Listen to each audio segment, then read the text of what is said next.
എല്ലാവർക്കും നമസ്കാരം. ഇനിയിപ്പോൾ അങ്ങോട്ട് ഓണത്തിൻ്റെ തിരക്കുകളൊക്കെ വരാൻ പോവുകയാണല്ലേ. അപ്പോൾ എല്ലാവരും പർച്ചേസിങ്ങിനും ഓണത്തിലേക്കുള്ള തയ്യാറെടുപ്പുകളൊക്കെ തുടങ്ങിയിട്ടുണ്ടാവും. സോ എല്ലാവർക്കും അഡ്വാൻസ് ഓണം വിഷ് ആദ്യമേ പറയുവാണ്. ഇന്നത്തെ വിഷയം എന്ന് പറയുന്നത് ഇന്നലെ മുതൽ സോഷ്യൽ മീഡിയ ചർച്ച ചെയ്യുന്ന ഒരു വിഷയമാണ് അനുപമ പരമേശ്വറിൻ്റെ ഇൻ്റർവ്യൂ. ധന്യ വർമ്മ എന്ന് പറയുന്ന ആ ചേച്ചിയുടെ ചാനലിൽ വന്ന ഇൻ്റർവ്യൂവുമായിട്ട് ബന്ധപ്പെട്ട് അനുപമയുടെ തുറന്നു പറച്ചിൽ, ആ ഒരു വിഷയമാണ് ഇന്നലെ മുതൽ സോഷ്യൽ മീഡിയ ചർച്ച ചെയ്യുന്നത്. ഒരുപാട് പേരുടെ റിയാക്ഷൻ വീഡിയോസ് കണ്ടു. ഇൻസ്റ്റഗ്രാമിലാണെങ്കിൽ ഇഷ്ടംപോലെ ആൾക്കാർ ആ വിഷയം റിയാക്ട് ചെയ്ത് കണ്ടു. അനുപമയുടെ റിലേഷൻഷിപ്പിലുണ്ടായ ആ ഒരു ബുദ്ധിമുട്ടും പ്രശ്നങ്ങളും അവരനുഭവിച്ച ട്രോമാസും 2 വർഷം അവർ നേരിട്ട പ്രോബ്ലംസും എല്ലാം അവർ ഓപ്പണായിട്ട് പറഞ്ഞു. ഫസ്റ്റ് പാർട്ടാണ് ഇപ്പം പുറത്ത് വന്നിട്ടുള്ളത്, സെക്കൻഡ് പാർട്ട് വരാനുണ്ട്. അപ്പോൾ അതിനകത്ത് ചിലപ്പോൾ ഇതിനും അപ്പുറം കാര്യങ്ങൾ തുറന്നു പറയാൻ ഉണ്ടാവുമായിരിക്കും. ഞാൻ അങ്ങനെ സാധാരണ ഇൻ്റർവ്യൂസ് ഒന്നും പൂർണ്ണമായിട്ടിരുന്ന് കാണുന്ന ഒരാളല്ല. എനിക്ക് വേണ്ട പോർഷൻസ് മാത്രം കണ്ട് അങ്ങനെ പോകുന്ന ഒരാളായിരുന്നു. പക്ഷേ ഈ ഒരു ഇൻ്റർവ്യൂ കണ്ടു തുടങ്ങിയപ്പോൾ ശരിക്കും എടുത്തു പറയുവാണെങ്കിൽ ഈ ധന്യ ചേച്ചിയുടെ ഇൻ്റർവ്യൂ പാറ്റേൺ എനിക്ക് ഒരുപാട് ഇഷ്ടമാണ്. ചോദിക്കുന്ന ചോദ്യങ്ങൾ ഒരു അനാവശ്യ ചോദ്യങ്ങളൊന്നും ഇല്ലാത്ത ഒരു തരം ഇൻ്റർവ്യൂ രീതിയാണ് അവർ ഫോളോ ചെയ്യുന്നത്. നമുക്ക് കണ്ടിരിക്കാൻ തോന്നും. നമുക്ക് ഒരുപാട് ഇൻഫോർമേറ്റീവ് ആയിട്ടുള്ള ഇൻ്റർവ്യൂസ് ആയിരിക്കും അവർ എടുക്കുന്നത്. അതുകൊണ്ടാണ് ആ വീഡിയോ ഫുൾ കണ്ടപ്പോൾ തോന്നിയ കുറച്ച് കാര്യങ്ങൾ. നമ്മുടെ സൊസൈറ്റിയിൽ അനുപമ പറഞ്ഞതുപോലുള്ള വ്യക്തികൾ ഇല്ലേ? തീർച്ചയായിട്ടും ഉണ്ട്. നമ്മുടെ ചുറ്റുപാടും, നമ്മുടെ അടുത്ത്, നമ്മുടെ സുഹൃത്തുക്കൾക്കിടയിൽ പോലും ചിലപ്പോൾ കാണും. പുറമേ നോക്കുമ്പോഴേക്കും ഭയങ്കര മാന്യത, ഇവരെപ്പോലെ നല്ലൊരു വ്യക്തി വേറെ ഇല്ല എന്ന് തോന്നും മറ്റുള്ളവർക്ക്. പക്ഷേ അവരുടെ കൂടെ ജീവിക്കുന്നവർക്കും അവരുടെ കൂടെ നടക്കുന്നവർക്കും ആയിരിക്കും അവരെക്കുറിച്ച് വ്യക്തമായിട്ട് ഒരു ധാരണ ഉണ്ടാവുകയുള്ളൂ. ഈ ഒരു വിഷയത്തിലേക്ക് പോകുന്നതിന് മുൻപായിട്ട് ഞാനിപ്പോൾ എന്തിനെക്കുറിച്ചാണ് പറയുന്നതെന്നൊക്കെ നിങ്ങൾക്ക് മനസ്സിലായിട്ടുണ്ടാവും. ഞാൻ ആ വിഷയത്തിലേക്ക് പോകുന്നതിന് മുൻപ് നിങ്ങളോട് ഒരു ചോദ്യം. നിങ്ങളുടെ നിലവിലെ റിലേഷൻഷിപ്പിൽ നിങ്ങൾ ഹാപ്പിയാണോ? അതിപ്പോൾ മാരിറ്റൽ റിലേഷൻഷിപ്പ് ആയിക്കോട്ടെ, അതല്ല ഒരു അഫെയറിലായിക്കോട്ടെ. ഈ ഒരു റിലേഷൻഷിപ്പിൽ ഓൾമോസ്റ്റ് നമ്മുടെ ചാനൽ കാണുന്ന കൂടുതൽ ആൾക്കാരും മാരേജ് കഴിഞ്ഞ ആൾക്കാരാണ്. പല ആൾക്കാരും കൂടെ ജീവിക്കുന്നത്, ആണായിക്കോട്ടെ പെണ്ണായിക്കോട്ടെ, കൂടെ ജീവിക്കുന്നവരെ അഡ്ജസ്റ്റ് ചെയ്ത് ജീവിക്കുന്ന ആൾക്കാരുണ്ട്. കുറേ ആൾക്കാർ പരസ്പരം മനസ്സിലാക്കി ജീവിക്കുന്ന ആൾക്കാരുണ്ട്. ആ റിലേഷൻഷിപ്പിൽ നിങ്ങൾ ഹാപ്പിയാണോ അല്ലയോ എന്നതാണ് എൻ്റെ ചോദ്യം. ഓപ്പണായിട്ട് പറയാൻ പറ്റുന്നൊരു ചോദ്യമാണെന്ന് എനിക്ക് തോന്നുന്നില്ല. പല ആൾക്കാരും മടിച്ച് നിൽക്കും. അയ്യോ ഞാനത് അങ്ങനെ പറഞ്ഞാൽ എൻ്റെ ഒറിജിനൽ ഐ ഡി എന്നാണ് ഞാനത് പറയുന്നത്, സോ ആൾക്കാർ തെറ്റിദ്ധരിക്കും, എന്നെ അറിയുന്ന ആൾക്കാർ ഇത് കണ്ടു കഴിഞ്ഞാൽ മോശമല്ലേ? ഈ ഒരു ചിന്താഗതിയാണ് പല ആൾക്കാരെയും ഇപ്പോഴും ആ റിലേഷൻഷിപ്പിൽ സ്റ്റക്കായിട്ട് നിർത്തുന്നത്. അനുപമ 2 വർഷം എടുത്തു അതിൽ നിന്ന് വിഡ്രോ ചെയ്യാനെങ്കിൽ പല ആൾക്കാരും വർഷങ്ങളായിട്ട് അത്തരം റിലേഷൻഷിപ്പിൽ നിന്ന് ഇറങ്ങി വരാൻ പറ്റാതെ കുട്ടികൾക്ക് വേണ്ടിയെന്നും പറഞ്ഞ് ജീവിക്കുന്നുണ്ട്. അങ്ങനെയുള്ള ആൾക്കാർ എനിക്ക് പരിചയമുണ്ട്. നമുക്കെന്തായാലും അനുപമയുടെ ആ ഇൻ്റർവ്യൂവിൻ്റെ 2 കട്ട് മാത്രമേ ഞാൻ വെക്കുന്നുള്ളൂ. ആ 2 കട്ടിൽ ആദ്യത്തെ കട്ട് നമുക്കൊന്ന് കണ്ടു നോക്കാം. എന്താണ് അനുപമ പറയുന്നത്? ആ 2 വർഷം കൊണ്ട് അനുപമ നേരിട്ട പ്രശ്നങ്ങൾ എന്താണ്? കുറേ എക്സ്പ്ലെയിൻ ചെയ്ത് പറയുന്നുണ്ട്. ഞാൻ എല്ലാം ഒന്നും വെക്കുന്നില്ല. നമുക്ക് ഈ ഒരു പോർഷൻ ഒന്ന് കണ്ടു നോക്കാം. There is 2 years of pain, physical, emotional, destruction behind that one post. എന്നെ പോലെ പവർഫുൾ ആയിട്ടുള്ള ഒരാൾ അത് തുറന്ന് പറഞ്ഞില്ലെങ്കിൽ, എനിക്ക് പറ്റിയൊരു മണ്ടത്തരത്തിനെ കുറിച്ച് ഞാൻ തുറന്ന് പറഞ്ഞില്ലെങ്കിൽ പിന്നെ ആരാണ് പറയുക? Who is going to talk about it? Some conversation would happen and it will trigger my anxiety. I'll throw up and I lost so much weight. Like Madonna told, no? I lost so much weight. I was crying every single night. I'm not waiting for anyone's validation, Chichi, at this point. I'm not. I know I'm true. The last time I sat with you for an interview, I had a panic attack outside. അത് ഇവിടെ ഇല്ലായിരുന്നു, അപ്പോൾ text വന്നു. എന്തായിരുന്നു? What is it that triggered that panic attack? ഇത് ഈ ഇൻ്റർവ്യൂവിൻ്റെ ഒരു overall കാര്യങ്ങൾ പറഞ്ഞുകൊണ്ടുള്ളൊരു പോർഷനാണ്. ഈ ഇൻ്റർവ്യൂ ഫുള്ളായിട്ട് കാണുമ്പോൾ മനസ്സിലാവും ഒരു വ്യക്തി അയാളുടെ ക്യാരക്ടർ കാരണം മറ്റൊരാൾക്ക് നേരിടേണ്ടി വന്ന ബുദ്ധിമുട്ടുകൾ, ട്രോമാസ്, ഫ്രസ്ട്രേഷൻ, ഡിസ്ട്രാക്ഷൻസ്, ഇതെല്ലാം ഒരു വ്യക്തിയിൽ നിന്ന് നേരിടേണ്ടി വന്ന പ്രശ്നങ്ങൾ കൊണ്ടുണ്ടായതാണ്. അതിന് പറയുന്ന പേര് നാർസിസ്റ്റിക് പേഴ്സണാലിറ്റി ഡിസോർഡർ. ഒരു വ്യക്തി നാർസിസ്റ്റ് ആണെങ്കിൽ ആ വ്യക്തി എങ്ങനെയൊക്കെ പെരുമാറും എന്നുള്ളത് വളരെ വ്യക്തമായിട്ട് അനുപമ ഈ ഒരു ഇൻ്റർവ്യൂ കൂടി പറഞ്ഞു വെച്ചിട്ടുണ്ട്. ഇത്തരക്കാരെ നമുക്ക് ചുറ്റും നമ്മൾ കണ്ടിട്ടില്ലേ? പല നമ്മുടെ സുഹൃത്തുക്കൾക്കിടയിലും അവരാണ് ഏറ്റവും മുകളിൽ, അവർക്ക് താഴെയാണ് എല്ലാവരും വരുന്നത്. ഇവരുടെ പ്രത്യേകത ക്ലിയർ ആയിട്ടൊന്ന് അനലൈസ് ചെയ്താൽ മനസ്സിലാവും. നമ്മളെ കൊണ്ട് നമ്മൾ പോലും അറിയാതെ പല കാര്യങ്ങളും അവർ ചെയ്യിപ്പിക്കും. അതിപ്പോൾ ഫ്രണ്ട്സ് ആയിക്കോട്ടെ, 2 സുഹൃത്തുക്കൾ, മറ്റേ സുഹൃത്ത് ഇവനോട് പറയുവാണ്, എടാ നിൻ്റെ ഡ്രസ്സ് അത്ര ശരിയല്ല കേട്ടോ, ഈ ഒരു ഡ്രസ്സിങ് സെൻസ് മാറണം, നീ ടീഷർട്ടിൽ നിന്ന് ഷർട്ടിലേക്ക് മാറണം, അതാണ് നിനക്ക് കുറച്ചുകൂടെ നല്ലത്. അപ്പോൾ നമ്മുടെ മനസ്സിൽ ആദ്യം തോന്നും, ഇവൻ നമ്മൾക്ക് വേണ്ടി പറയുന്നതല്ലേ, നമ്മുടെ നന്മയ്ക്ക് വേണ്ടി പറയുന്നതല്ലേ, എൻ്റെ ഇത് ചിലപ്പോൾ കൊള്ളില്ലായിരിക്കും. നമ്മുടെ ജഡ്ജ്മെൻ്റ് അവിടെ മാറുകയാണ്. നമുക്ക് വേണ്ടി ചെയ്യുന്ന കാര്യം നമ്മൾ അവന് വേണ്ടി ചെയ്യാൻ നിർബന്ധിതനാവുകയാണ്. ഇൻഡയറക്റ്റായിട്ട് നമ്മളത് നിർബന്ധിക്കുകയാണ്. അവൻ്റെ ഇഷ്ടത്തിനനുസരിച്ച് നമ്മളെ വഴക്കിയെടുക്കുക. ഭക്ഷണം കഴിക്കാൻ പോകുമ്പോഴേക്കും ഒരുമിച്ചിരുന്ന് ഫുഡ് കഴിക്കാതിരിക്കുന്നു. നമ്മൾ ചിലപ്പോൾ ഓർഡർ ചെയ്യുന്നത് ബിരിയാണി ആയിരിക്കും. എടാ ഇവിടുത്തെ ബിരിയാണി എത്ര കൊള്ളത്തില്ല കേട്ടോ, നമുക്ക് വേറെ എന്തെങ്കിലും ഓർഡർ ചെയ്യാം എന്നും പറഞ്ഞിട്ട് അവനൊരു സാധനം ഓർഡർ ചെയ്യും. അത് നമ്മൾ എന്നാൽ പിന്നെ അതായിക്കോട്ടെ എന്ന് നമ്മളങ്ങ് പറഞ്ഞു പോകും. ഈ ലെവലിലേക്ക് നമ്മളങ്ങ് ഡൈവേർട്ട് ചെയ്യും. ഇനി മൂന്നാമത് ചെയ്യുന്നൊരു കാര്യം, അവൻ്റെ ഭാഗത്ത് വന്നൊരു മിസ്റ്റേക്ക് ആയിരിക്കും. നമ്മളിത് ചോദ്യം ചെയ്യുമ്പോൾ നീ എന്നാലും എന്നോട് ചോദിച്ചല്ലോ, വളരെ മോശമായിപ്പോയി, ഞാൻ നിന്നെക്കുറിച്ച് അങ്ങനെയല്ല വിചാരിച്ചത്, ഞാൻ അങ്ങനെ ചെയ്യുന്ന ഒരാളല്ല, അവനങ്ങ് സമർത്ഥിക്കും. എന്നിട്ട് ചോദിച്ച നമ്മളാരായി? തെറ്റുകാരായി.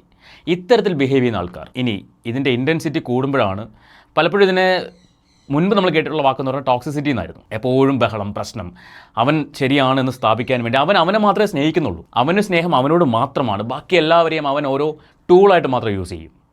അതിപ്പോൾ സുഹൃത്തുക്കളായിക്കോട്ടെ, റിലേഷൻഷിപ്പിലുള്ള ആളെ ആയിക്കോട്ടെ, സ്വന്തം പാരൻസിനെ പോലും അവൻ ടൂളായിട്ട് മാറ്റും. ഒരു റിലേഷൻഷിപ്പിലുള്ള ഒരു വ്യക്തി, കൂടെയുള്ള പാർട്ട്ണർ, അത് ബോയ് ആയിക്കോട്ടെ ഗേൾ ആയിക്കോട്ടെ, ഈ പാർട്ട്ണർ മറ്റൊരാളുമായിട്ട് സംസാരിച്ചുകൊണ്ടിരിക്കുവാണെങ്കിൽ, കോൾ വെയിറ്റിംഗ് ആണെങ്കിൽ, ആരാ വിളിച്ചത്, എന്താ വിളിച്ചത്, എന്തിനാ സംസാരിച്ചത്, ഇത് ഫുൾ കാര്യം ഇവൻ അറിയണം. എന്നാൽ ഇവൻ്റെ കാര്യങ്ങൾ അവരോട് കംപ്ലീറ്റ്ലി ഷെയർ ചെയ്യത്തുമില്ല. ഇതിൻ്റെ തുടക്കം എന്തായിരിക്കും?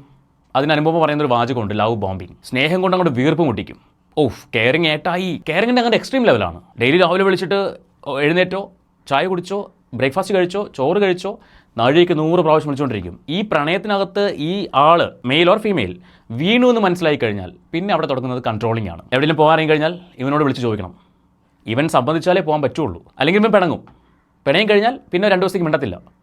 3 വരും, അയ്യോ ഞാൻ അങ്ങനെ ഉദ്ദേശിച്ചല്ല പിണങ്ങിയത്, എനിക്ക് ആ സമയത്ത് വിഷമം തോന്നി, നീ അങ്ങനെ എടുത്തടിച്ച് പറഞ്ഞപ്പോൾ എനിക്ക് വിഷമം തോന്നി, അതുകൊണ്ട് ഞാൻ പിണങ്ങി അങ്ങനെ പോയതാണ്. ഓട്ടോമാറ്റിക്കായിട്ട് ഓപ്പോസിറ്റ് ഇരിക്കുന്ന ആൾക്ക് എന്ത് തോന്നും?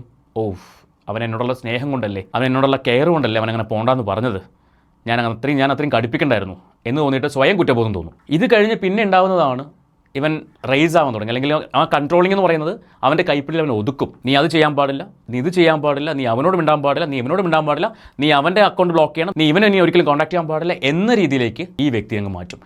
ഈ വ്യക്തി ആരൊക്കെ പറഞ്ഞു കൊടുത്താലും അവൻ ശരിയല്ല, അവൻ നിന്നെ കൺട്രോൾ ചെയ്യാണ്, നിൻ്റെ ലൈഫ് സ്പോയിലാവും എന്നൊക്കെ പറഞ്ഞു കൊടുത്താലും ഇല്ല, അവൻ എന്നോടുള്ള സ്നേഹം കൊണ്ടല്ലേ, തിരിച്ചറിയത്തില്ല, സ്നേഹം കൊണ്ടല്ലേ, അല്ലെങ്കിൽ അവൻ എന്നോടുള്ള ഒരു ഇഷ്ടം കൂടുതലുണ്ടല്ലേ അവനിങ്ങനെ പെരുമാറുന്നത്, അത് മാറിക്കോളും, കുഴപ്പമില്ല, എനിക്ക് മാറ്റിയെടുക്കാൻ പറ്റും എന്നൊരു ഓവർ കോൺഫിഡൻസ് ഓപ്പോസിറ്റ് നിൽക്കുന്ന ആൾക്ക് തോന്നും. ആ ഒരു തോന്നലിനെയാണ് ഇവൻ മുതലെടുക്കുന്നത്. പിണങ്ങിപ്പോകുന്നു, അത് കഴിയുമ്പോൾ വീണ്ടും വിളിച്ചിട്ട് ആ പിണക്കത്തെ കൺവിൻസ് ചെയ്യാൻ വേണ്ടി ആ പിണക്കം മറ്റേ ആൾ കാരണം ഉണ്ടായതാണെന്ന് ഇവൻ അങ്ങ് വരുത്തി തീർക്കും. ഇത്തരം ക്യാരക്ടറുള്ള ആളുടെ കൂടെ നിങ്ങൾ എങ്ങനെ ജീവിക്കുന്നത്? ഇത്തരം ക്യാരക്ടറുള്ള ആളെ നിങ്ങൾ എങ്ങനെ സുഹൃത്തായിട്ട് കൺസിഡർ ചെയ്യും? അവരുമായിട്ട് നിങ്ങൾക്ക് എങ്ങനെ മുന്നോട്ട് പോകാൻ പറ്റും? അപ്പോൾ ചോദിക്കും, ഏത് തരം ആൾക്കാരെ നമുക്ക് ഹാൻഡിൽ ചെയ്യേണ്ടതെന്ന് ചോദിക്കും.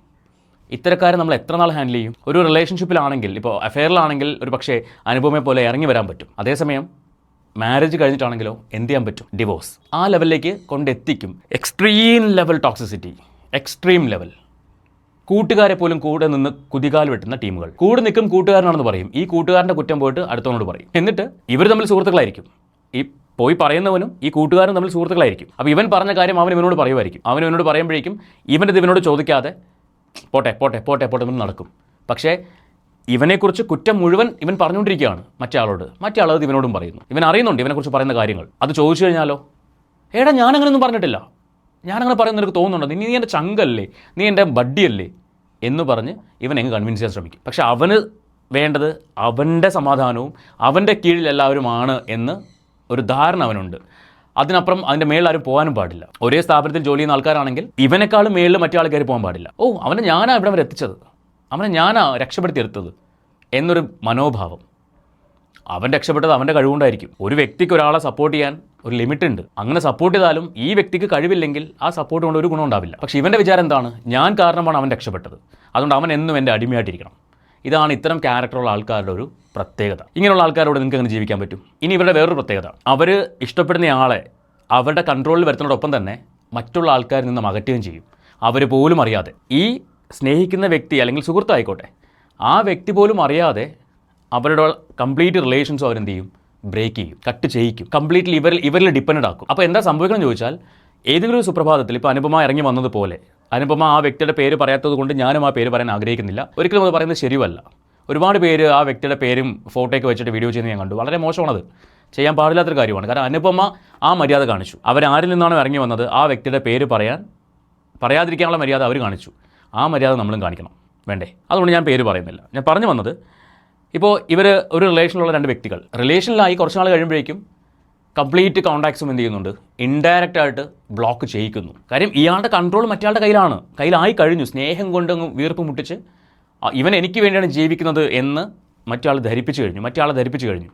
അതുകൊണ്ട് തന്നെ ഇവൻ എന്തു പറഞ്ഞാലും അയാൾ അനുസരിക്കാൻ ബാധ്യസ്ഥത അയാൾക്കുണ്ട് എന്ന് അയാൾ ചിന്തിക്കുന്നു. അപ്പോൾ സംഭവിക്കുന്നത് എന്താണ്? ഇവൻ്റെ കയ്യിലൊരു പാവയായിട്ട് അയാൾ മാറി, ഇവൻ്റെ കയ്യിലൊരു ടൂളായിട്ട് അയാൾ മാറി. ഇവൻ പറയുന്ന ഡ്രസ്സ് ധരിക്കുന്നു, ഇവൻ പറയുന്ന ഭക്ഷണം കഴിക്കുന്നു, ഇവൻ പറയുന്ന പോലെ സംസാരിക്കുന്നു, ഇവൻ പറയുന്നവരോട് മാത്രം, ഇവന് അടുപ്പമുള്ളവരോട് മാത്രം സംസാരിക്കുന്നു. ആ ലെവലിലേക്ക് ആ വ്യക്തി അങ്ങ് മോൾഡ് ചെയ്യും. ആക്ച്വലി അയാളോട് അഡ്ജസ്റ്റ് ചെയ്യുകയാണ്. ഞാൻ പലപ്പോഴും പറയുന്നൊരു കാര്യമാണ്, adjustment is like A volcano.